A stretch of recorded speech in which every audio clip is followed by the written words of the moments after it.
শাক কেটে বেছে পরিষ্কার করাটা আমার অনেক ঝামেলা লাগে, যার কারণে তত বেশি শাক আনা হয় না বাসায়। কিন্তু এরকম ফ্রেশ লাল টুকটুকে শাক দেখে কি আর এত কিছু মাথায় থাকে? তো সকালে বাজার করতে গিয়েছিলাম, বাজার শেষ করে বাসায় আসার সময় এই লাল টুকটুকে শাকগুলো দেখতে পেলাম। শাকগুলো একদম ফ্রেশ ছিল। এখান থেকে আমি লাল শাক আর পালং শাক নিয়েছি। এই শীতে এই প্রথম পালং শাক খেলাম আজ। সেই সাথে আরও কিছু শীতের সবজি নিয়েছি। শীতের সিজনের সবজিগুলোর মধ্যে কোন সবজিটি আপনার পছন্দের কমেন্টে জানিয়ে যাবেন। আমার তো ফুলকপিটাই সবচেয়ে ভালো লাগে। দেখি আমার সাথে কার কার পছন্দ মিলে যায়। এই তো এরপর শাকগুলো কেটে নিচ্ছি। বিশ্বাস করবেন কিনা জানি না, এই শাকগুলো কাটতে আমার প্রায় 2 ঘন্টা টাইম লেগেছে। আমার শাক বেছে পরিষ্কার করতে অনেক সময় লাগে, যার কারণে আমার শাক আনতে ইচ্ছা করে না। যাই হোক, শাকগুলো কাটা শেষ করে ধুয়ে নিলাম।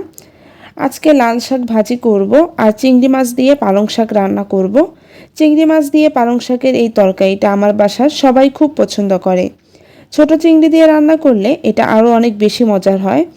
বাসায় ছোট চিংড়ি ছিল না, মাঝারি সাইজের এই চিংড়িগুলো ছিল, সেগুলো দিয়ে আজকে রান্না করলাম।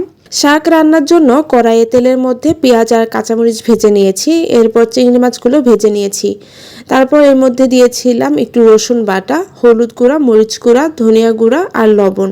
অল্প একটু পানি দিয়ে মশলাটা ভালোভাবে কষিয়ে নিয়ে তার মধ্যে পালং শাকগুলো দিয়ে দিয়েছি। আর পাশের চুলায় লাল শাকটাকে সেদ্ধ করে ভাজি করে নিয়েছি। চিংড়ি দিয়ে পালং শাকের তরকারিটা রান্না প্রায় হয়ে গেছে। নামানোর আগে একটু ধনিয়া পাতা দিয়ে নামিয়ে নিচ্ছি।